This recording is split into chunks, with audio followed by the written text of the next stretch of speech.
রাখতে কর্তৃপক্ষকে সহায়তা করুন। নিরাপদ থাকুন, অপরকে নিরাপদ রাখুন।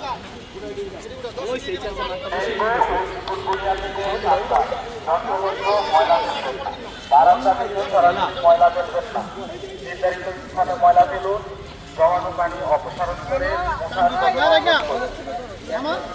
রাখতে কর্তৃপক্ষকে সহায়তা করুন। নিজে নিরাপদ থাকুন, অপরকে নিরাপদ রাখুন। ডেঙ্গু ও চিকুনগুনিয়া থেকে সাবধান। যন্ত্রতন্ত্র ময়লা ফেলবেন না। বারান্দা থেকে সরাসরি ময়লা ফেলবেন না। নির্ধারিত স্থানে ময়লা ফেলুন।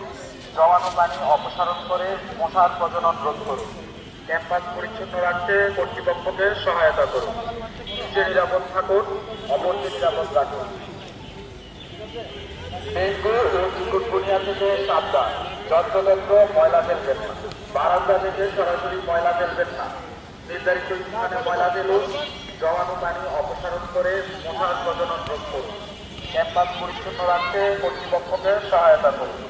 নিজে নিরাপদ থাকুন, অপরকে নিরাপদ রাখুন। ডেঙ্গু ও চিকুনগুনিয়া থেকে সাবধান। যন্ত্রতন্ত্র ময়লা ফেলবেন না। বারান্দা থেকে সরাসরি ময়লা ফেলবেন না।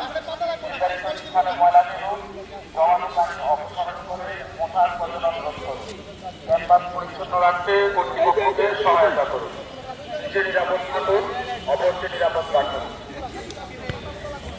ডেঙ্গু ও চিকুনগুনিয়া থেকে সাবধান।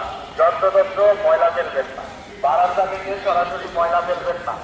নির্ধারিত স্থানে ময়লা ফেলুন। জমানো পানি অপসারণ করে মশার প্রজনন রোধ করুন। ক্যাম্পাস পরিচ্ছন্ন রাখতে কর্তৃপক্ষকে সহায়তা করুন। নিজে নিরাপদ থাকুন, অপরকে নিরাপদ রাখুন।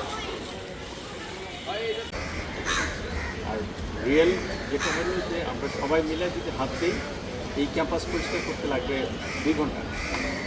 এই যে যত মানুষ আছে আমাদের, যত অ্যালোটি আছে, এই একটা বাচ্চাদের নিয়ে যদি আমরা নামি সবাই মিলে যদি শুরু করে এই পর্যন্ত আমরা সবাই মিলে যদি একদিন সপ্তাহে 2 ঘন্টা কাজ করি সবাই মিলে, প্রথমত ব্যায়াম হবে, সবার সাথে কাজ দেখা হবে, আর হলো ক্যাম্পাসটা পরিষ্কার করবে।